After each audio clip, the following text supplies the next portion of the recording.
సమయమున దేవుని వాక్యాన్ని ధ్యానించుకుందాం. బైబిల్ ఉన్నటువంటి వారు మత్తయి సువార్త 25వ అధ్యాయం, book of Matthew 25th chapter 21st verse, 25వ అధ్యాయం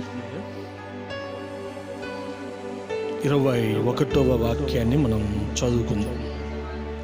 25వ అధ్యాయం 21వ వాక్యం.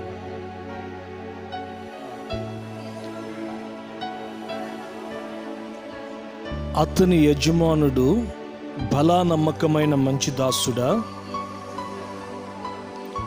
నీవు ఈ కొంచెములో నమ్మకముగా నుంటివి, నిన్ను నేను అనేకమైన వాటిపైన నియమించెదను, నీ యజమానుని యొక్క సంతోషములో పాలు పొందమని అతనితో చెప్పాను. తలలు పైకెత్తి శ్రద్ధగా నా మాటలు మీరు ఆలకించండి. ఈ ఆగస్టు మాసంలో ఈ మొట్టమొదటి శ్రేష్టమైన ఈ పునరుద్ధరణపు ఆరాధనలో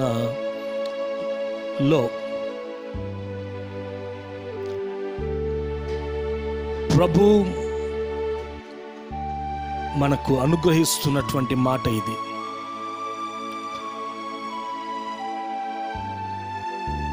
చూడండి,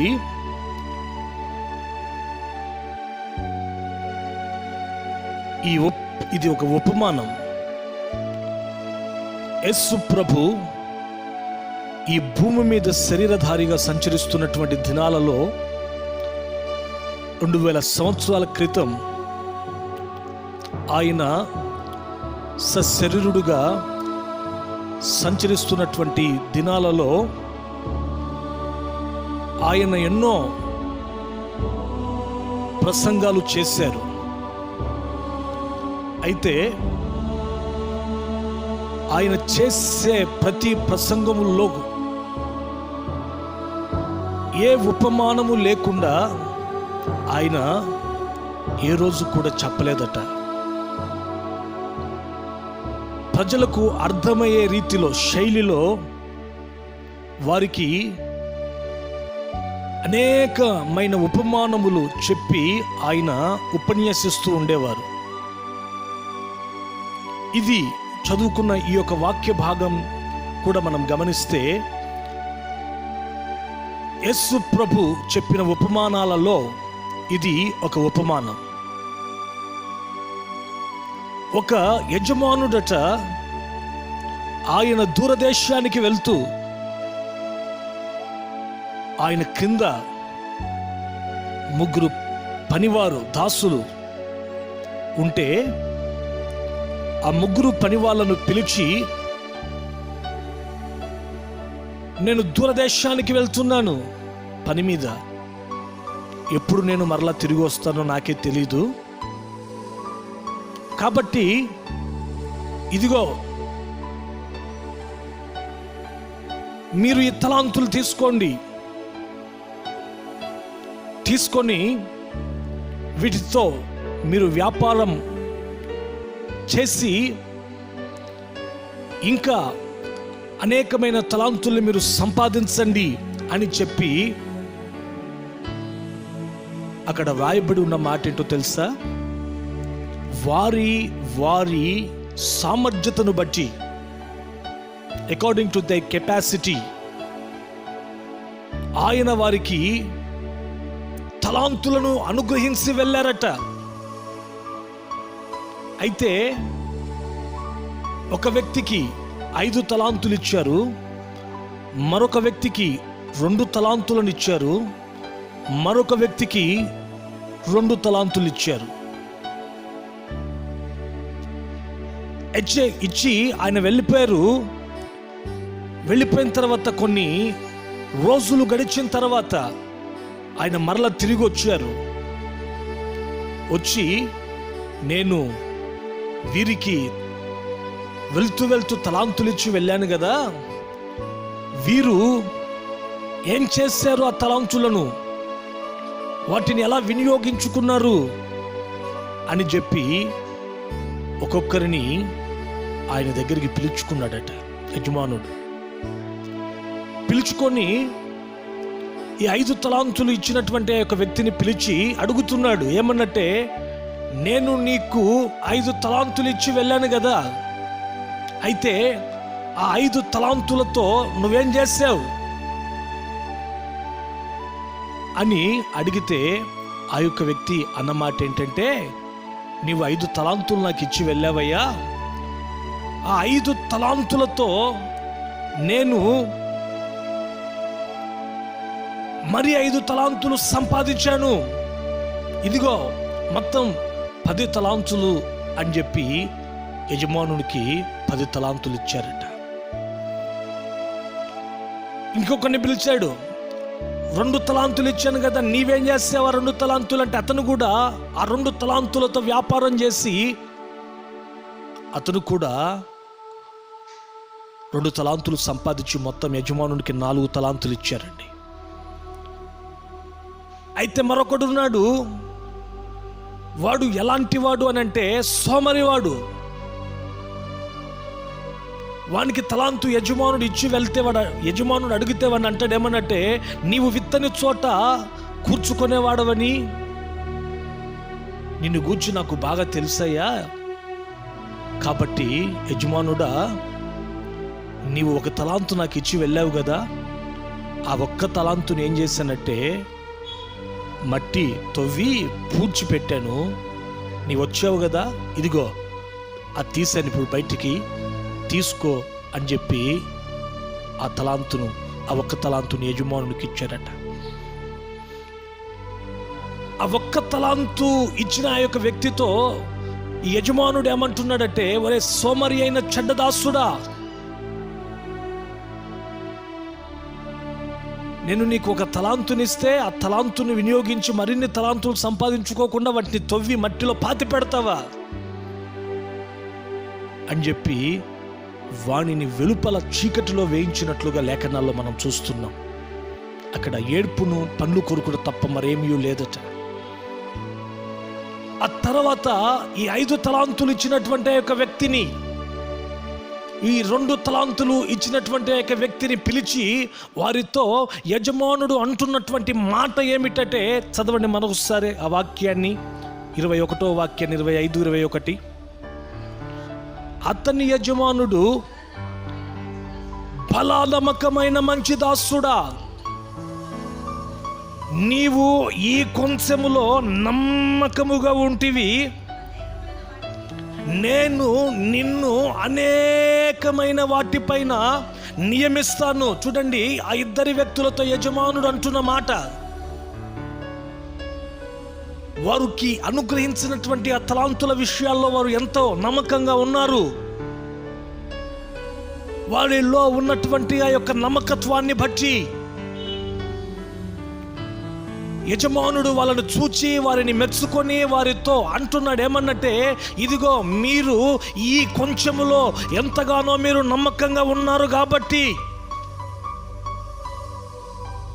నేను మిమ్మల్ని ఏం చేస్తానంటే ఇది మొదలుకొని అనేకమైన వాటిపైన నియమిస్తా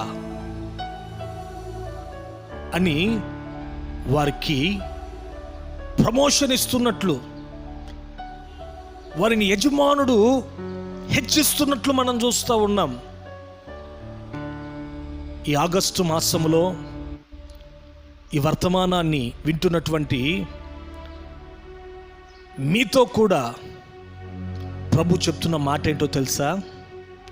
ఆయన చేస్తున్న వాగ్దానం ఏమిటి అనంటే, నిన్నటి దినాన 1వ తారీఖున ఆయన మనతో ఒక వాగ్దానం చేశారు. అయితే ఈ పునరుత్థాన దినాన ఆయన మనతో చేస్తున్న మరొక వాగ్దానం ఏమిటి అంటే, ఈ ఆగస్టు నెలలో ఆయన అంటున్నాడు, నేనే నిన్ను అనేకమైన వాటిపైన నేను నియమిస్తా అని ఆయన ప్రవచనాత్మకంగా సెలవిస్తున్నారండి. ఈరోజున మనం గ్రహించాలి ఏంటంటే, ఆయన పిల్లలమైన మన పట్ల దేవునికి ఉన్నటువంటి ఉద్దేశ్యాలు, ఆయన పిల్లలమైన మన పట్ల దేవునికి ఉన్నటువంటి ఆలోచనలు అవి ఎలాంటివి అని అంటే, బైబిల్లో మీరు చదవండి. 91వ కీర్తన 14వ వాక్యాన్ని చదువుతారు చూడండి. 91:14. అతడు నన్ను ప్రేమించుచున్నాడు గనుక నేను అతన్ని తప్పించెదను. అతడు నా నామమును ఎరిగినవాడు గనుక నేను అతనిని ఘనపరచెదను. అతడు నాకు మొరపెట్టగా నేను అతనికి ఉత్తరం ఇచ్చేదను. శ్రమలలో నేను అతనికి తోడై ఉంటాను. అతనిని నేను విడిపించి ఏం చేస్తానంటే గొప్ప చేస్తాను. ప్రభు అంటున్నాడు ఏమని? ఎందరైతే దేవుణ్ణి ప్రేమిస్తున్నారో, లోకాన్ని కాదు, లోకములో ఉన్న వాటిని కాదు, ఎందరైతే దేవుణ్ణి ప్రేమిస్తున్నారో, ఎందరైతే ఆయన నామాన్ని ఎరిగినారో, వారందరితో చెప్తున్న మాట ఏంటంటే, వారు నన్ను ప్రేమిస్తున్నారు కాబట్టి నేను వారిని తప్పిస్తా. అంతేనా? వారు నా నామమును ఎరిగిన వారు కాబట్టి నేను వారిని ఏం చేస్తానంటున్నాడట? నేను వారిని ఘనపరుస్తా. శ్రమలు వారి మీదకి వచ్చినప్పుడు ఆ శ్రమలలో నేను వారికి తోడై ఉంటా. వారిని ఆ శ్రమలన్నిటిలో నుంచి విడిపించి వారిని నేను ఏం చేస్తానంటే గొప్ప చేస్తాను అంటున్నాడు ప్రభు. హల్లెలూయా, హల్లెలూయా. దేవుని ఉన్నతమైన ఆలోచనలు మన పట్ల ఏమిటి అనంటే, మనము గొప్ప చేయబడాలి. అందుకే ఆయన అంటున్నాడు, ఈ నెలలో ఆయన చేస్తున్న వాగ్దానం ఏమిటి అనంటే, నీవు గొప్ప చేయబడేటట్లు అనేకమైన వాటిపైన నేను నిన్ను నియమిస్తా. అయితే దేవుడు మనల్ని అనేకమైన వాటిపైన ఎప్పుడు నియమిస్తాడు? అనేకమైన వాటిపైన దేవుడు మనల్ని నియమించాలి అనంటే, దేవుడు మనల్ని గొప్ప చేయాలి అనంటే, మన జీవితంలో మనకు ఉండవలసినటువంటి ఒక యోగ్యత, ఒక అర్హత ఏమిటి అనంటే ట్రూత్ఫుల్నెస్, నమ్మకత్వం. మన జీవితంలో ప్రభు ఆశిస్తున్నాడండి. బైబిల్లో అనేక మందిని దేవుడు గొప్ప చేశాడు. వారందరూ దేవుడికి నమ్మకస్తులైనారు. బైబిల్లో యెషయికి 8 మంది కుమారులు, 8 కుమారులైతే వారిల్లో దావీదును దేవుడు గొప్ప చేశాడు. ఎందుకనంటే ఆ 8 మందిలో దావీదు నమ్మకస్తుడు. యాకోబుకి 12 మంది కుమారులు అయితే ఆ 12 మందిలో దేవుడు యోసేపును గొప్ప చేశాడు. యోసేపుని అనేకమైన వాటిపైన దేవుడు నియమించాడు. ఎందుకు అనంటే యోసేపు నమ్మకస్తుడు. బబులోనులో అనేక మంది హెబ్రీయులు ఉన్నారు, అనేక మంది అన్యజనులు ఉన్నారు, విగ్రహారాధికులు. అయితే వారందరిలో కూడా దేవుడు ఎవరిని గొప్ప చేశాడు అనంటే దానియేలుని గొప్ప చేశాడు. కారణం ఏమిటంటే దానియేలు నమ్మకస్తుడండి. ఈ రోజున మన జీవితంలో నమ్మకత్వం అనేది లేకపోతే మనలో దేవుడి ద్వారా మనం గొప్ప చేయబడలేము, మనం అనేకమైన వాటిపైన నియమించబడలేము దేవుని ద్వారా అన్న సంగతిని మనం గుర్తించాలి. ప్రభు ఈ ఆగస్టు నెలలో నీతో చేస్తున్న వాగ్దానం, నేను నిన్ను అనేకమైన వాటిపైన నేను నిన్ను నియమిస్తాను. ఈ వాగ్దానాన్ని నీవు స్వతంత్రించుకోవాలంటే వాక్యం ఏమని చెప్తుందంటే మనలో నమ్మకత్వం ఉండాలి. ఈ రోజున నమ్మకంగా మనం ఉండాలి అని దేవుడు వాక్యం మనల్ని హెచ్చరిస్తుంది కదా. సామెతల గ్రంథం కూడా చదవండి, 28వ అధ్యాయం 20వ వాక్యం, 28th చాప్టర్, ప్రొవర్బ్స్ 20 verse, 28వ అధ్యాయం 20వ వాక్యం.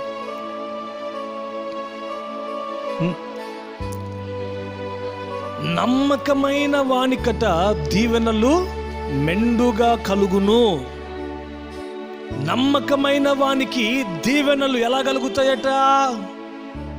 మెండుగా.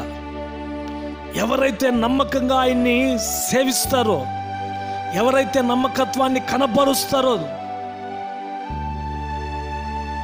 ఆ నమ్మకమైన వానికట మా జ్ఞాని అయిన సొలొమోను అంటున్నాడు, దీవెనలు మెండుగా కలుగుతాయట. అయితే మనము ఏ విషయాల్లో నమ్మకత్వాన్ని మనం కలిగి ఉండాలి? మనకు మెండుగా దీవెనలు కలగాలంటే మన దేవుడు మనల్ని అనేకమైన వాటిపైన మనల్ని నియమించాలంటే దేవుని బిడ్డలు ఏ విషయాలలో నమ్మకంగా ఉండాలి అనేసి కొన్ని విషయాలు, ఒక 3 విషయాలు నేను మీతో పంచుకోవాలనుకుంటున్నాను. 3 విషయాల్లో మనం నమ్మకం కలిగి ఉండాలండి. ఏంటి ఆ 3 విషయాలు? నేను ఈ రోజున మీతో పంచుకొని ఈ ఆరాధనని నేను ముగిస్తాను. మొదటిగా ఏ విషయంలో మనం నమ్మకత్వం కలిగి ఉండాలంటే చదవండి, ఆదికాండం, జెనీసియస్ 42వ అధ్యాయం 16వ వాక్యం. 42వ అధ్యాయం 16వ వాక్యం.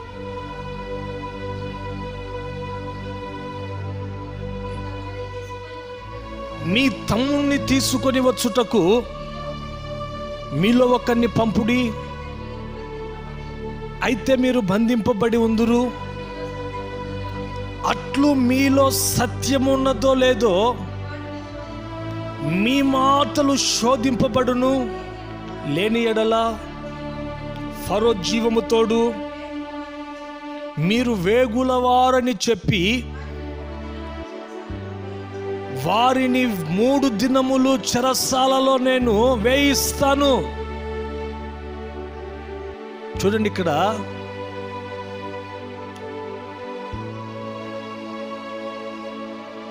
జోసెఫ్, యోసేపు తన సహోదరులతో మాట్లాడుతున్నాడు. తన సహోదరులు యోసేపును తన తమ్ముడిగా గుర్తించలేదు, ఇంకా గుర్తుపట్టలేదు. బాగా వినాల. నమ్మకమైన వానికి దీవెనలు మెండుగా కలుగును. నమ్మకమైన వారిని దేవుడు అనేకమైన వాటిపైన నియమిస్తాడు, గొప్ప చేస్తాడు. దేనిలో మనం నమ్మకత్వం కలిగి ఉండాలి అనంటే యోసేపు ఇక్కడ అంటున్నాడు. ఏమంటున్నాడంటే, చదువు మరొకసారి 42:16. మీ తమ్ముణ్ణి తీసుకొని మీలో వచ్చుటకు మీలో ఒకరిని పంపుడి, అయితే మీరు బంధింపబడి ఉందురు. అట్లు మీ మాటలలో సత్యం ఉన్నదో, నమ్మకత్వం ఉన్నదో లేదో మీ మాటల్ని నేను శోధిస్తా. లేని ఎడల నేను మిమ్మల్ని ఏం చేస్తానంటే, మీ మాటల్లో సత్యము లేకపోతే మీరు వేగుల వాళ్ళని చెప్పి నేను మిమ్మల్ని చెరసాలలో వేస్తా.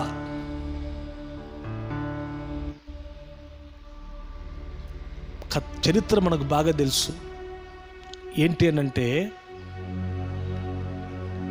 కనానులో ధాన్యం లేదు, దొరకటం లేదు, కరువు ద్వారా.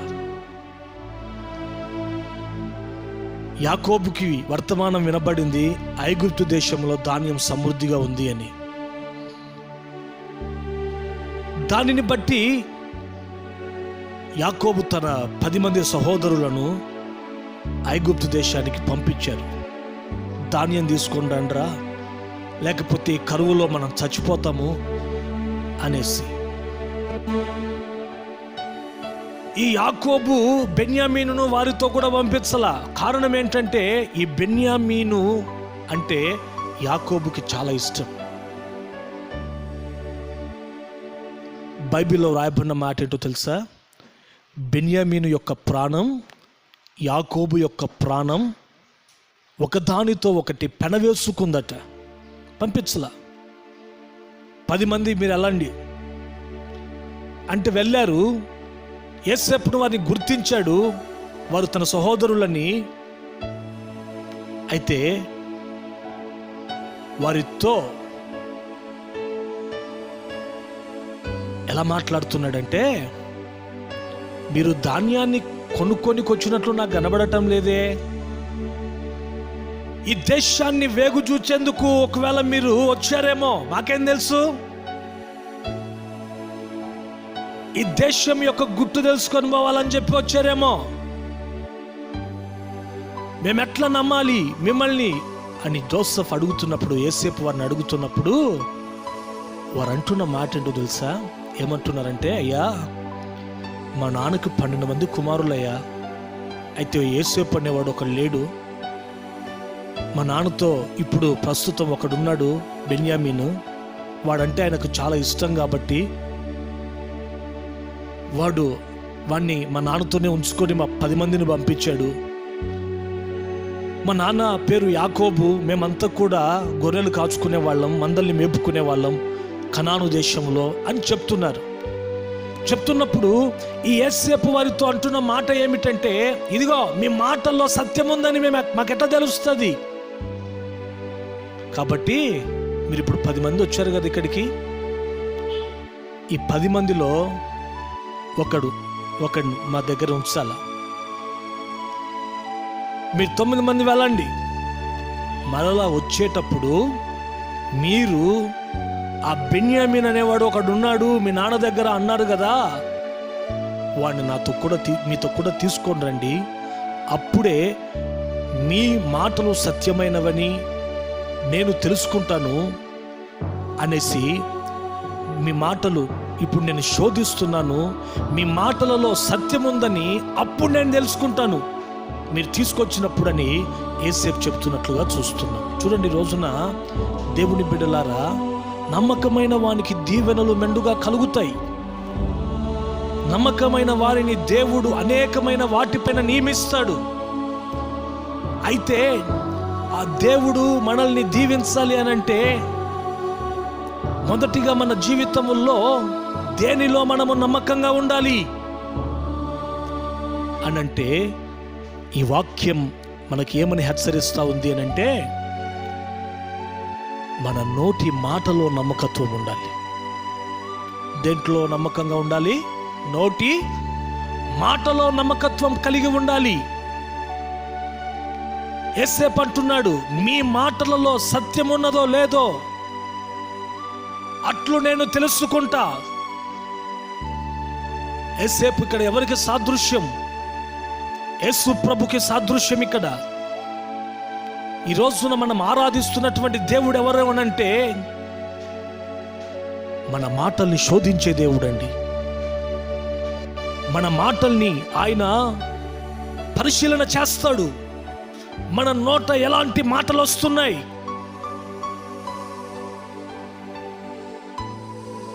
ఎందుకని మన నోటిని ఆయన శోధిస్తాడు, మన నోటి మాటలను ఆయన పరీక్షిస్తాడు అని అంటే కారణం ఏంటో తెలుసా? చూడండి, ఈ లోకములో దేవుని ద్వారా సృజించబడినవి అనేకమైనవి ఉన్నాయి. జంతువులు, ఏనుగుంది, కోతులున్నాయి, కుక్కలున్నాయి.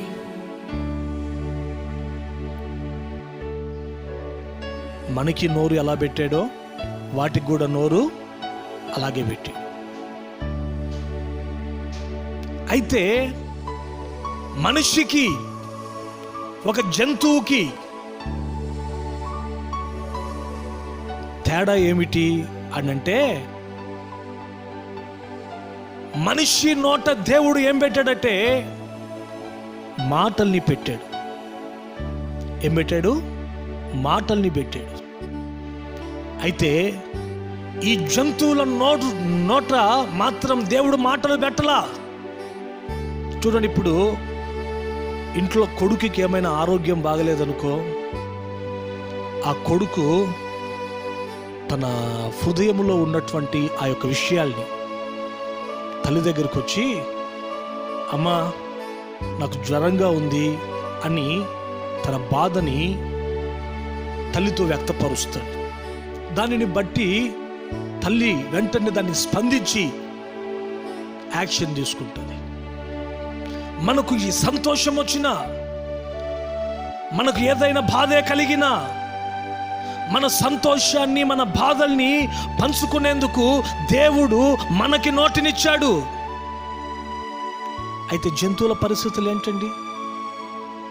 వారికి ఏమైనా బాధ కలిగితే తన తోటి కుక్క దగ్గరికి వెళ్ళి, లేకపోతే పిల్లి దగ్గరికి వెళ్ళి తన బాధను వ్యక్తం చేసుకోగలుగుతుందా? అందుకే దేవుడు వాటిని పరీక్షించాడు. అవి ఎలా మాట్లాడుతున్నాయి, ఎందుకంటే వాటి నోట మాటలు దేవుడు పెట్టలేదు కదా, ఇప్పుడు మనిషికి పెట్టాడు కాబట్టి దేవుడు వీడు ఎలాంటి మాటలు మాట్లాడుతున్నాడు, ఏమైనా బూతులు మాట్లాడుతున్నాడా, ఏమైనా సరస్వక్తులు మాట్లాడుతున్నాడా, ఏమైనా ద్వంద్వార్థాలు వచ్చేటువంటి మాటలు మాట్లాడుతున్నాడా, వీని నోట నా మాటలే ఉన్నాయా, లేకపోతే అపవాది నుండి వచ్చే మాటలు ఏమైనా కనపడుతున్నాయా? దేవుడు పరీక్షిస్తాడండి. మన నోట ఏ మాటలు ఉండాలంటే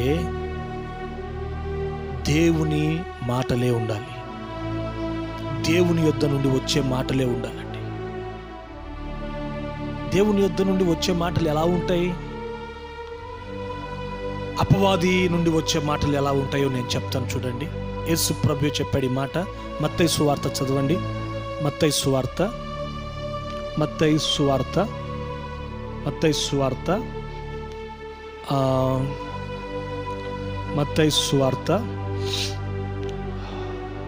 5వ అధ్యాయం 37వ వాక్యం. యేసు ప్రభు కొండ మీద చేసిన ప్రసంగం. 5వ అధ్యాయం 37వ వాక్యం. 5వ అధ్యాయం 37వ వాక్యం. మీ మాట అవునంటే అవును, కాదంటే కాదు అని ఉండవలెను. వీటికి మించినది దుష్టుని నుండి పుట్టేవి. మన మాటలు ఎలా ఉండాలి? దేవుడు మన నోటిని శోధించినప్పుడు మన నోట నుండి ఎలాంటి మాటలు రావాలి అని అంటే యేసు ప్రభువే చెప్తున్నాడు. ఏమనో తెలుసా? ఆయన అంటున్నాడు, నీ నోట నుండి వచ్చే మాట అవునంటే అవును, కాదంటే కాదు, అంతే. హృదయములో ఒకటి పెట్టుకొని పెదాలతో ఇంకొకటి నువ్వు మాట్లాడావనుకో, అవి దేవుని యొద్ద నుండి వచ్చే మాటలు కాదు. బైబిల్ చెప్తున్న మాట దుష్టుని నుండి వచ్చే మాటలు. హృదయములో ఉన్న మాటలే పెదాలతో మాట్లాడాలి. హృదయములో ఉన్న మాటలే పెదాలతో మాట్లాడాలి. హృదయములో ద్వేషం, హృదయములో పగ పెట్టుకొని పైకి మాత్రం నీవు ప్రేమగా మాట్లాడుతున్నావు అనుకో, నీ జీవితంలో నీ మాటలలో నమ్మకత్వం లేదు కాబట్టి దేవుడు నిన్ను ఆశీర్వదించలేడండి. బైబిల్లో యోబు భక్తుడు ఒక చక్కటి మాట అంటాడు, చదవండి. 33వ అధ్యాయం 3వ వాక్యం 33:3 త్వర చదవండి. నా మాటలు నా హృదయ యథార్థతను తెలుపుచున్నవి, నా పెదవులు జ్ఞానము యథార్థముగా పలుకును. యోబు అంటున్నాడు, నా నోట నుండి వచ్చే మాటలు నా హృదయ యథార్థతను తెలుపుతాయి.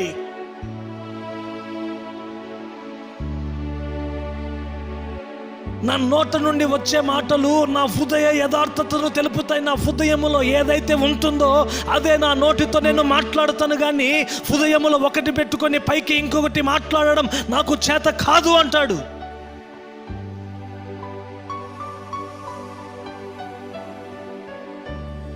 చూడండి, బైబిల్లో మనం చదువుకుంటూ వెళ్తే యేసు ప్రభు గెత్సెమనే తోటలో ప్రార్థన చేసుకుంటా ఉన్నాడు. ఇంకా ఆయన శిలువ మరణానికి అప్పగింపబడతాడు.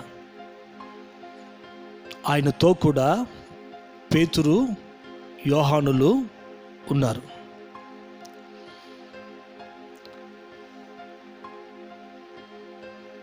ఈ యూదా ఉన్నాడు కదా, ఇస్కరియోతు, ప్రార్థన చేసుకోనికి యేసు ప్రభు గెత్సెమనే తోటకెళ్తే సైనికులతో, రోమా ప్రభుత్వ అధికారులతో చేతులు కలిపాడు.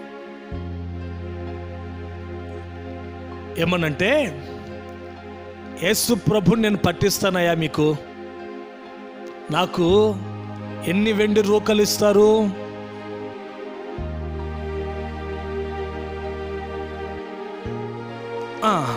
బేరం కుదుర్చుకున్నారు.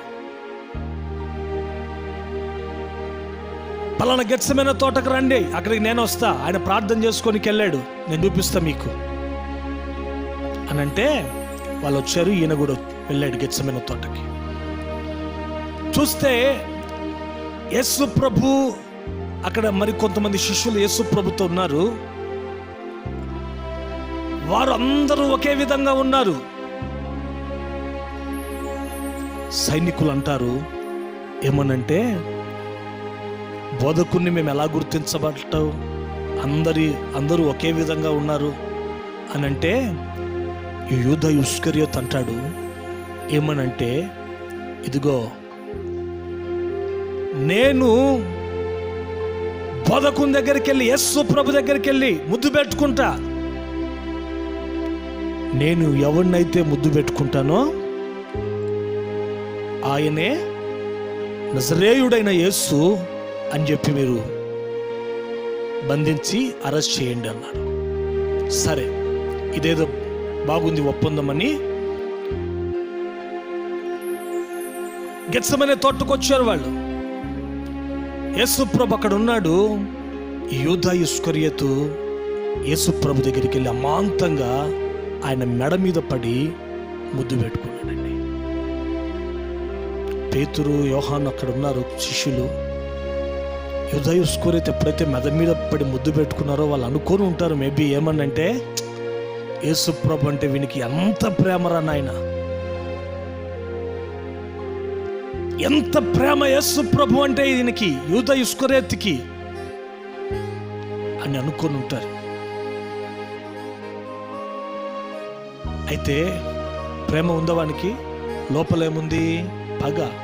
లోపలేముంది? ద్వేషం. వాళ్ళు వచ్చి ఆయన్ని బంధించి అరెస్ట్ చేశారు.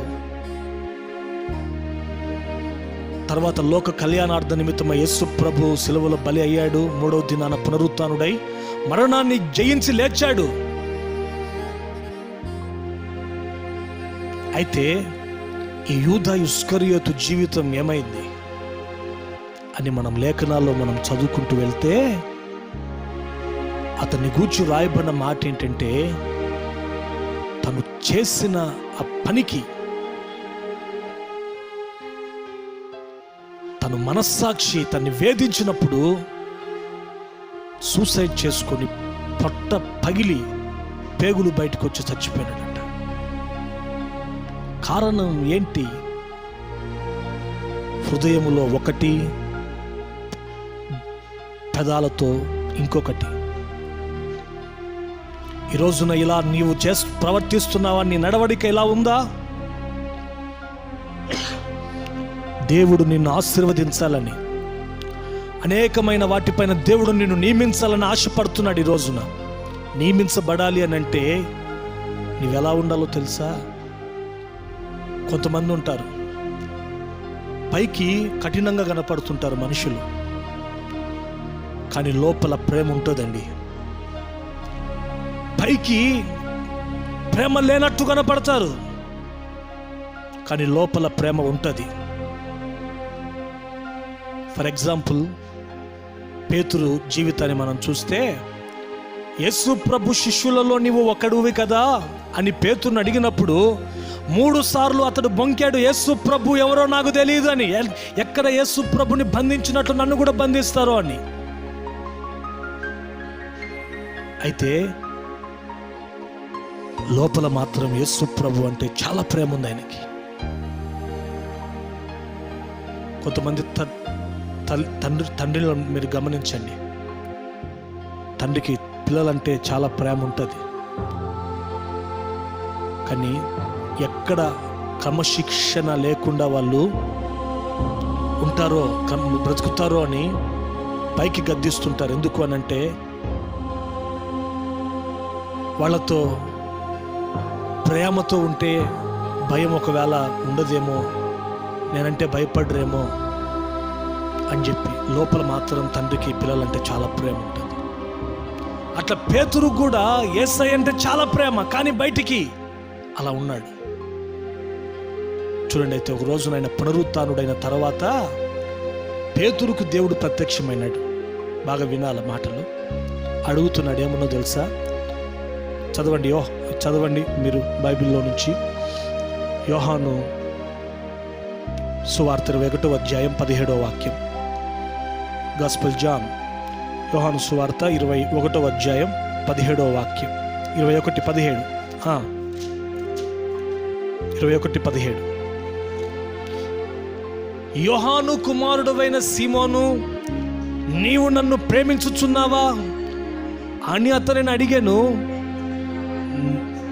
3వసారి అడిగినందుకు పేతురు వ్యసనపడి, ప్రభువా, నీవు సమస్తమును ఎరిగిన వాడవు,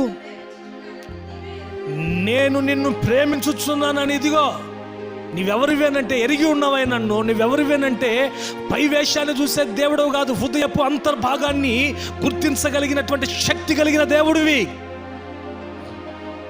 నీవెరిగి ఉన్నావు నా హృదయములో నీ మీద ప్రేమ ఉందని. నేను నీకు చెప్పుకోవాల్సిన అవసరం లేదు.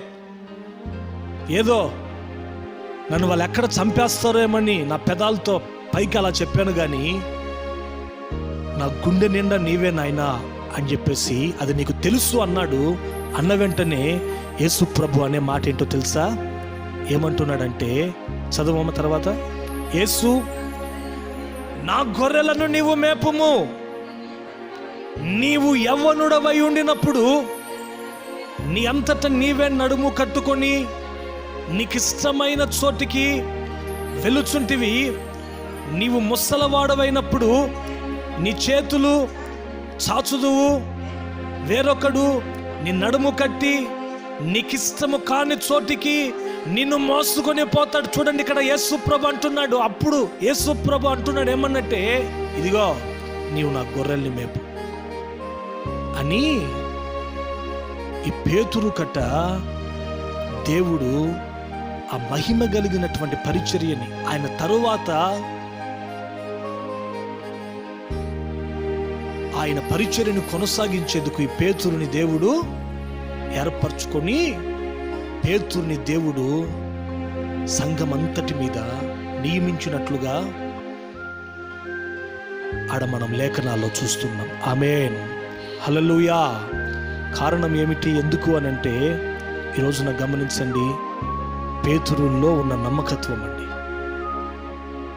మన జీవితంలో నమ్మకత్వం కలిగి ఉండాలి. దేనిలో నమ్మకత్వం? మన మాటల్లో నమ్మకత్వం కలిగి ఉండాలి. మన హృదయములో ఏదైతే ఉందో అదే మన పెదాలతో మాట్లాడాలి. వాటిని మించి ఏదైనా ఒకటి వచ్చింది అని అంటే అది దేవుని యొద్ద నుండి వచ్చే మాటలు కాదు, కానీ దుష్టుని నుండి ఆ మాటలు పుడుతున్నాయి అన్న సంగతిని నీవు గుర్తించి ఈ రోజున నీ హృదయ యథార్థతను బట్టి నీవు పలకాలి. మాటల్ని ఆయన శోధిస్తాడు. మన మాటలు ఎలా ఉండాలంటే నమ్మకంగా ఉండాలి. మన మాటలు ఎలా ఉండాలి అనంటే అవునంటే అవును, కాదంటే కాదు అన్నట్టుగా ఉండాలి. మన మాటలు ఎలా ఉండాలి అనంటే హృదయములో ఉన్న మాటలే మన పెదాలతో మనము మాట్లాడాలి. మనిషి ముందు ఒక మాట, వెనుక ఇంకొక మాట ఉండకూడదు. ఉంటే ఆశీర్వాదము ఉండదు. నిన్ను దేవుడు అనేకమైన వాటిపైన నియమించడన్న సంగతిని గుర్తించాలి. రెండవది మరొక మాట కూడా నేను చెప్తాను, చదవండి. సామెతల గ్రంథం 20వ అధ్యాయం 6వ వాక్యం. 20వ అధ్యాయం 6వ వాక్యం. దయచూపు వారిని కలుసుకొనుట అనేకులకు తటస్థించును, అయితే నమ్ముకొనదగిన వాడు ఎవరికి కనబడును. యథార్థవంతుడగు నీతిమంతుని పిల్లలు వాణ్ణి తదనంతరము ఏమవుతారంటే ధన్యులవుతారట. ఈ జ్ఞాని అయిన సొలొమోను చెప్పే మాటలు మామూలు మాటలు కాదండి. ఆ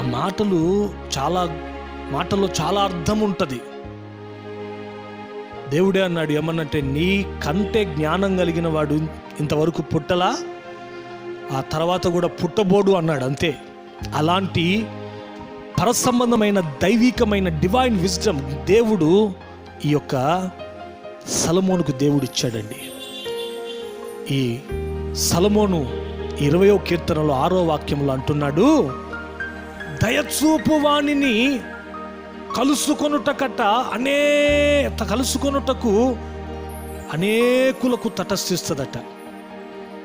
దయచూపు వాణిని కలుసుకొనుట అనేకులకు తటస్థిస్తుందట. అయితే ఈయనంటాడు ఏమన్నట్టే, నమ్ముకొనదగిన వాడెవడు, నమ్మకస్తుడైన వాడెవడు, ఎవడు కనపడతాడు. అయితే ఎవరైతే నమ్మకంగా ఉంటాడో, యథార్థంగా ఉంటారో, వాని తదనంతరం అంట వాని పిల్లలు ఏమవుతారంటే ధన్యులవుతారట. అంటే దాని అర్థం ఏంటంటే, చూడండి, ఈ రోజున దయచూపు వారిని అనేకులు కలుసుకుంటా ఉంటారు. ఫర్ ఎగ్జాంపుల్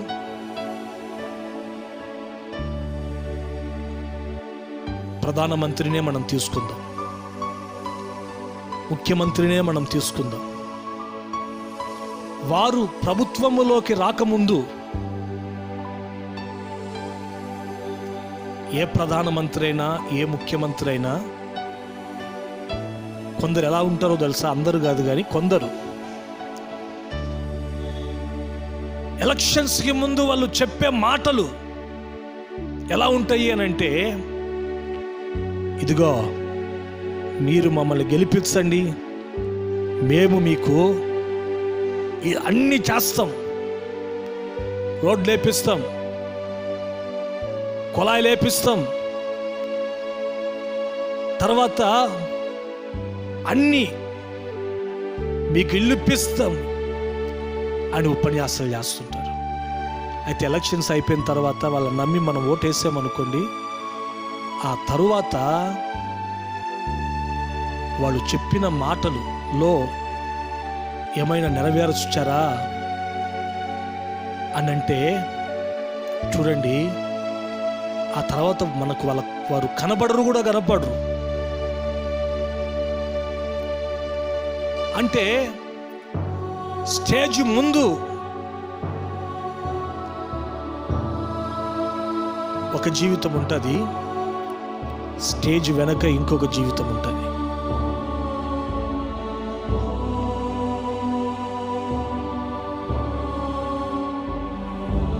అంటే దాని అర్థం ఏమిటి అని అంటే,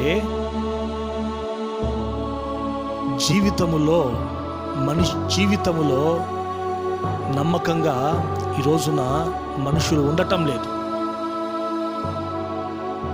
మొదటిగా మనము అనేకమైన వాటిపైన దేవుడు మనల్ని నియమించాలంటే మాటల్లో నమ్మకత్వం ఉండాలి. రెండవది, దేనిలో మనం నమ్మకత్వం కలిగి ఉండాలని వాక్యం హెచ్చరిస్తూ ఉంది అని అంటే జీవితములో, మన జీవితములో మనం నమ్మకంగా ఉండాలండి. మన జీవితములో మనం నమ్మకంగా ఉండాలి.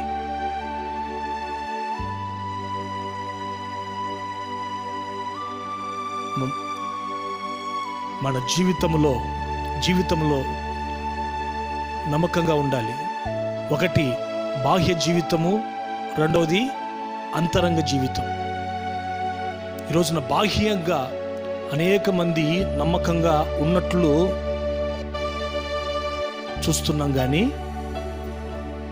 ఇంటర్నల్, అంతరంగంలో మనం చూస్తే నమ్మకత్వం అనేది మనుషుల్లో కనబడటం లేదు.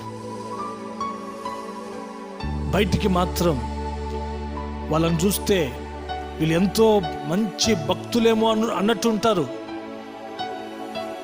బయటికి నమ్మకంగా ఉన్నట్లు ప్రజలకు కనపరుచుకుంటారు, కానీ లోపల ఆ నమ్మకత్వం అనేది ఈ రోజున కనబడదు. ఈ రోజున వాక్యం ఏమని చెప్తుందంటే, బాహ్యంగా నీవు ఎలా నమ్మకంగా ప్రజలకు కనపరుచుకుంటున్నావో నీ నమ్మకత్వాన్ని, అలాగనే నీ అంతరంగంలో కూడా నమ్మకత్వం కలిగి మనం బ్రతకాలి.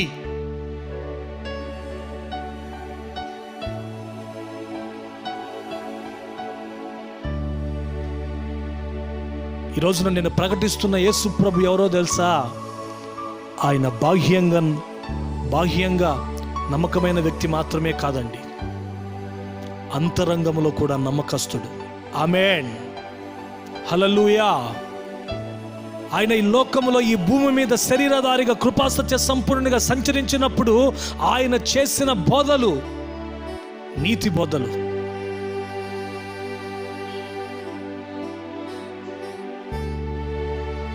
బోధించిన మా వరకేనా ఆయన ఆ బోధనలను అనుసరించి జీవించాడా, జీవించలేదా అనంటే దాని ప్రకారంగా జీవించాడండి. అందుకే ఆయన ధైర్యంగా అన్నాడు, ఏమన్నట్టే, నన్ను వెంబడించండి, మీ కాడిని ఎత్తుకొని నా యొద్ద మీరు నేర్చుకోనండి. నేను బోధించేవాడని మాత్రమే కాదు, పరిశుద్ధతను గూర్చి, నమ్మకత్వాన్ని గూర్చి, బాహ్యంగా ప్రజలకు నా నమ్మకత్వాన్ని కనపరుచుకునేవాడిని మాత్రమే కాదు, కానీ అంతరంగంలో కూడా నాకు నమ్మకత్వం ఉంది అని లోకానికి సవాలు విసిరిన వాడు ఎవడైనా ఒకడున్నాడా అంటే ఆయనే. ఎవరు అనంటే నేను ప్రకటిస్తున్నటువంటి నజరేయుడైన యేసు. చూడండి, బైబిల్లో నేను ఒక విషయాన్ని మీకు చెప్తాను. ఏంటంటే యోహాను సువార్త 1వ అధ్యాయం 35వ వాక్యం. యోహాను సువార్త 1వ అధ్యాయం 35వ వాక్యం.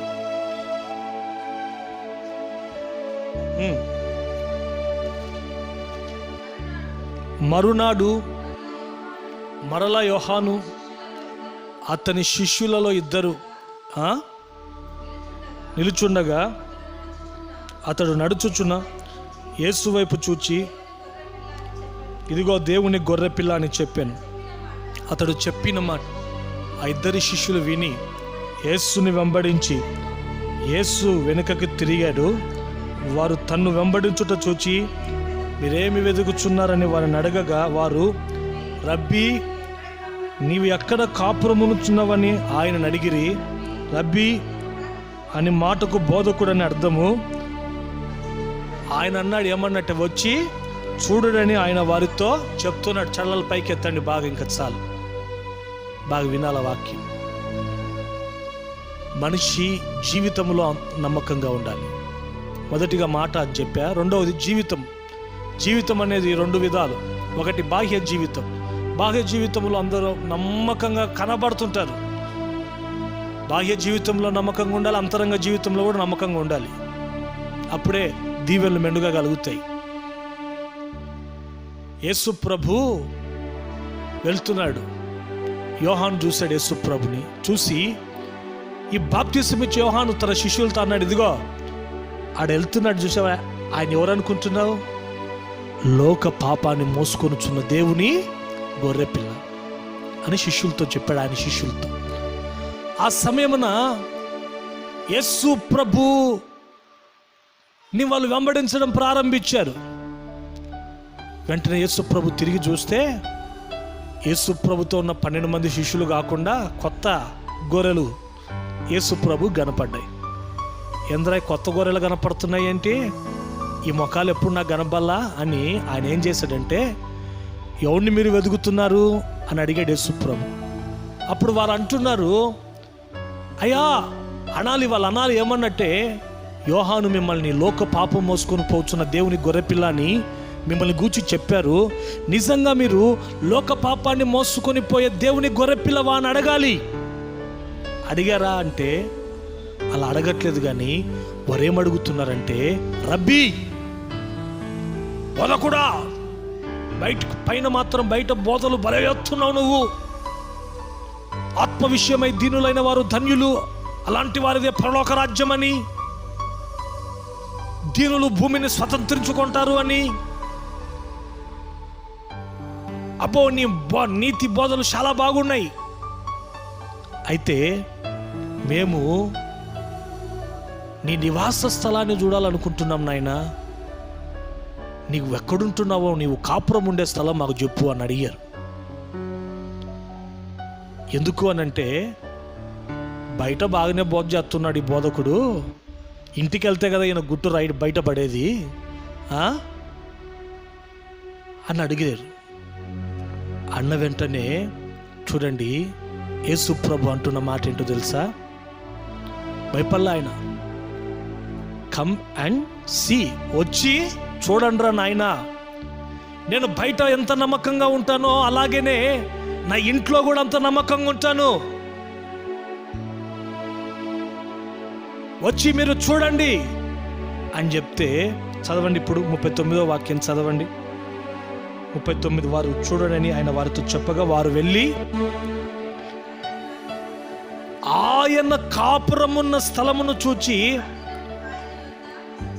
ఆ దినము ఆయన యొద్ద బస చేసిరి. అప్పుడు పగలు రమారమి 4 గంటల వేళ ఆయను యోహాను మాట విని ఆయనను వెంబడించిన ఇద్దరులో ఒకడు సీమోను పేతురు యొక్క సహోదరుడైన ఆంద్రేయ తన సహోదరుడైన సీమోనును చూచి, మేము ఎవరిని కనుగొన్నామంటున్నాడు అనంటే, లోక పాపాన్ని మోసుకొని వచ్చున్న దేవుని గొర్రె పిల్ల అన్నట్లే అక్కడ.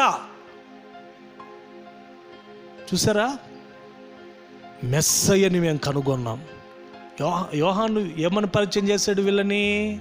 వీరికి యేసు ప్రభునంటే లోక పాపం మోసుకొని పోచున్న దేవుని గొర్రె పిల్ల అని. అయితే ఆ వారు ఆయనతో కూడా ఒకరోజు బస చేశారు ఇంట్లో. బయట ఎంత నమ్మకంగా ఉన్నాడో ఇంట్లో కూడా అంత నమ్మకంగా వారు గుర్తించారు ఆయనని. గుర్తించిన తర్వాత చూడండి, వారు బయటకు వచ్చి ఆయనను గురించి చెప్తున్న మాట ఏంటో తెలుసా? మేము అభిషక్తుణ్ణి కనుగొన్నాము అంటున్నారు. చప్పలు కొట్టండి గట్టిగా, హల్లెలూయా. మేము మెస్సయ్యను కనుగొన్నాం, వచ్చి మీరు చూడండి అని అనేకుల్ని ఇంకా ఆయన దగ్గరికి తీసుకొని వస్తున్నట్లుగా మనం చూస్తున్నామండి. ఈ రోజున నేను ప్రకటిస్తున్న నజరేయుడైన యేసు ఎవరో తెలుసా? ఆయన బాహ్యములో నమ్మకంగా జీవించాడు లోకములో, అంతరంగంలో కూడా నమ్మకంగా జీవించాడండి. ఈ రోజున నీ జీవితంలో నీ యొక్క టెస్టిమోనీ ఎలా ఉంది? బయట బాగానే నమ్మకంగా ఉన్నావు, అయితే ఇంట్లో నమ్మకంగా నువ్వు ఉంటున్నావా? ఈ రోజున బాహ్యంగా నమ్మకంగా ఉంటున్నావు, నీ అంతరంగ జీవితం ఎలా ఉంటుంది? అవమానకరమైన రహస్య పాపాలు ఏవైనా నీలో నిలిచి ఉన్నాయా? ఉంటే దాని ద్వారా నీకు ఆశీర్వాదం కలగదన్న సంగతి నువ్వు గుర్తించాలి. మూడవదిగా ఒక మాట చెప్పి నేను ముగిస్తాను. యోహాను సువార్త 4వ అధ్యాయం 23వ వాక్యం. అయితే యథార్థముగా ఆరాధించువారు ఆత్మతోనూ సత్యముతోనూ ఆరాధిస్తారు. మూడవదిగా దేంట్లో నమ్మకంగా ఉండాలంటే ఆరాధనలో నమ్మకంగా ఉండాలి. నమ్మకమైన వానికి దీవెనలు మెండుగా కలుగును. ఒకటి మాటలో, రెండవది నీ జీవితంలో బాహ్యంగా కనబడుతున్నావు నమ్మకంగా, అంతరంగా కూడా నమ్మకం కలిగి ఉండాలి. మూడవది వాక్యం ఏమంటుందంటే వర్షిప్, ఆరాధన చేసే విషయంలో నువ్వు నమ్మకంగా ఉండాలి. ఈరోజున చూడండి, కొంతమంది ప్రభుని ఆరాధిస్తారు బాగానే. ఎట్లా ఆరాధిస్తున్నారంటే ఈ రోజుల్లో డ్యాన్స్లు వేస్తున్నారు, మంచిదే. పాటలు పాడుతున్నారు పెదాలతో, మంచిదే. వారి హృదయం ఎలా ఉంటుందో తెలుసా? మత్తయి సువార్తలో చదవండి 15వ అధ్యాయం 7-8 వాక్యాల్ని. ఈ ప్రజలు తమ పెదవులతో నన్ను ఘనపరుచుదురు గాని వారి హృదయం నాకు దూరంగా ఉన్నది, వారు వ్యర్థముగా నన్ను ఆరాధించుచున్నారు అని. ఈరోజు నీ జీవితంలో నువ్వు పెదాలతో దేవుణ్ణి ఆరాధిస్తున్నా, నాట్యం ఆడుతూ నీ శరీరముతో దేవుని నువ్వు ఘనపరుస్తున్నా, నీ హృదయం అనేది దేవునికి దూరంగా ఉన్నట్లయితే అది నమ్మకమైన ఆరాధన కాదని సంగతి నువ్వు గుర్తించాలి. ఆయన కోరుకుంటున్నాడు, ఆయనకి ఎలాంటి వారు కావాలంటే యథార్థంగా ఆరాధించేవాళ్ళు, నమ్మకంగా ఆరాధించేవాళ్ళు ఆయన కావాలి.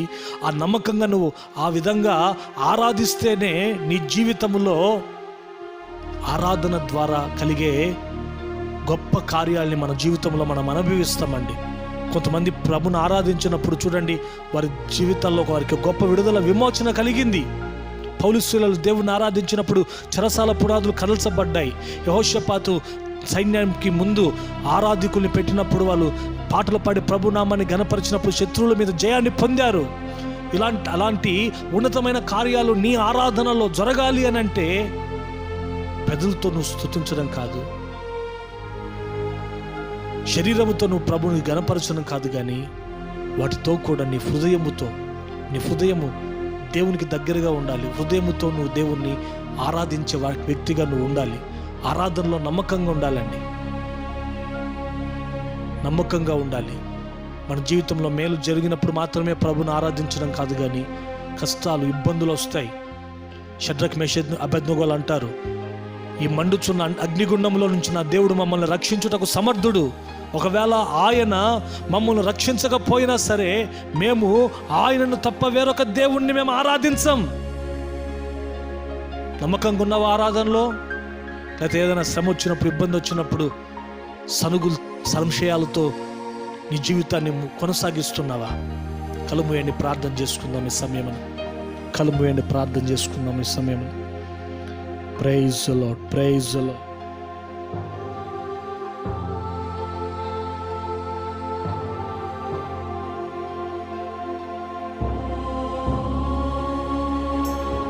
ప్రార్థన చేసుకుందాం. బలా నమ్మకమైన మంచి దాసుడా, ఈ కొంచెములో నీవు నమ్మకంగా ఉన్నావు కాబట్టి నన్ను అనేకమైన వాటిపై నియమిస్తా. నిన్ను, నన్ను, మనలందరిని అనేకమైన వాటిపైన దేవుడు నియమించాలనుకుంటున్నాడు. నీవు ఒకరి దగ్గర కాదు, నిన్నే, నీ క్రిందనే అనేకమైన వాటిని నియమించాలనుకుంటున్నాడు ప్రభు.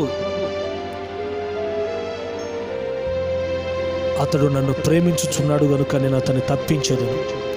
అతడు నా నామమును ఎరిగినవాడు గనుక నేను అతనిని ఘనపరచెదను. శ్రమలలో నేను అతనికి తోడై ఉండి అతన్ని నేను గొప్ప చేస్తా. దేవుడు నిన్ను గొప్ప చేయాలనుకుంటున్నాడు. సహోదరుడా, సహోదరి, ఈ ఆగస్టు నెలలో మొదటి ఆదివారపు ఆరాధనలో ప్రభు చెప్తున్న మాటలు ఇవి. నమ్మిన ఎడల నువ్వు దేవుని మహిమను చూస్తావు. నమ్మకత్వం మనలో ఉండాలి. దాసులు నమ్మకంగా ఉన్నారు తలాంతులలో, కాబట్టే అనేకమైన వాటిపై నియమించబడ్డారు. నీ జీవితంలో కూడా నమ్మకం కలిగి ఉన్నప్పుడు దేవుడు నిన్ను ఆశీర్వదిస్తాడు. నీ మాటలు నమ్మకంగా ఉండాలి. ఎలాంటి మాటలు మాట్లాడుతున్నావు, ఎలాంటి మాటలు మాట్లాడుతున్నావు? అవునంటే అవును, కాదంటే కాదు అన్నట్టుగా నీ మాటలు ఉంటున్నాయా? లేకపోతే హృదయంలో ఒకటి, పెదాలతో ఇంకొకటి? జాగ్రత్త, దుష్టుల నుండి వస్తున్న ఈ మాటలు అన్నీ గుర్తించు. దేవుడు నీ నోటి ద్వారముల దగ్గర నిలవబడి నువ్వు ఎలాంటి మాటలు మాట్లాడుతున్నావు ఆయన శోధిస్తాడు. యేసేపు అంటాడు, మీ మాటల్లో నమ్మకత్వం ఉందో లేదో, సత్యం ఉందో లేదో అట్లు నేను శోధించి తెలుసుకుంటా. అన్నిటికీ నోళ్ళు ఇచ్చాడు కానీ వాటికి మాటలు లేవు. మనిషికి నోళ్ళు ఇచ్చాడు దేవుడు, మాటలు ఉన్నాయి. ఆ మాటలు ఎలాంటి మాటలు మాట్లాడుతున్నావు? బూతులా, సాడిలు చెప్పే వరాలు, తంటాలు చెప్పే మాటలు, తొందరతాలు వచ్చేటువంటి మాటలు, అబద్ధాలు, ఇవన్నీ కూడా దేవునికి ఆయాసకరమైన పనులని సంగతి నువ్వు గుర్తించాలా. నీ నోట వచ్చే మాటను బట్టే నీకు ఆశీర్వాదం అనేది ఉంటుందని గ్రహించాలి. జీవితంలో నమ్మకంగా కలిగి మనం బ్రతకాలి. దయగలిగిన వారిని తటస్థించుట అనేకులకు సంభవిస్తుంది. అయితే వారిలో నమ్ముకొనదగిన వాళ్ళు, నమ్మదగిన వారు ఎవరు? బయటికి నమ్మకంగా ఉంటున్నారు కానీ లోపల నమ్మకత్వం లేదు. బయటికి నమ్మకంగా ఉంటున్నారు కొంతమంది, లోపల నమ్మకత్వం లేదు. ఈ రోజున బయట నమ్మకంగా ఎంతగా ఉంటున్నావో, బయటికి నీవు ఎంత మంచివానిగా కనబరుచుకుంటున్నావో, ప్రజలకి మంచి వాళ్ళు అనుకోవాలని వాళ్ళ ఎదుట నీవు ఎంత ప్రయాసపడుతున్నావో, నీ అంతరంగంలో కూడా నమ్మకత్వం ఉండాలండి. అంతరంగంలో నమ్మకత్వం లేకుండా నీవు బ్రతుకుతే ఆశీర్వాదం ఉండదు. అంతరంగంలో నమ్మకత్వం కలిగి ఉండాలి. యేసయ్య బయటికి బోధలు చేసినాడు, మంచి బోధలు. అదే విధంగా అంతరంగం కూడా నమ్మకంగా ఉన్నాడు. ఎక్కడ కూడా ఆయనలో పాపం లేదు, అవమానకరమైన రహస్య పాపాలు లేవు. మూడవది ఆరాధనలో నమ్మకత్వం. హృదయం దూరంగా ఉందా దేవునికి? వ్యర్థమైన ఆరాధనది. మేలుగా జరిగినప్పుడే దేవుని స్తుతిస్తున్నావా? వ్యర్థమైన ఆరాధనది. శ్రమలు, ఇబ్బందులు మార్గంగా నీ జీవితం నడిపించబడుతున్నా నీవు దేవుణ్ణి స్తుతించాలి. అప్పుడే గొప్ప కార్యాలు జరుగుతాయి.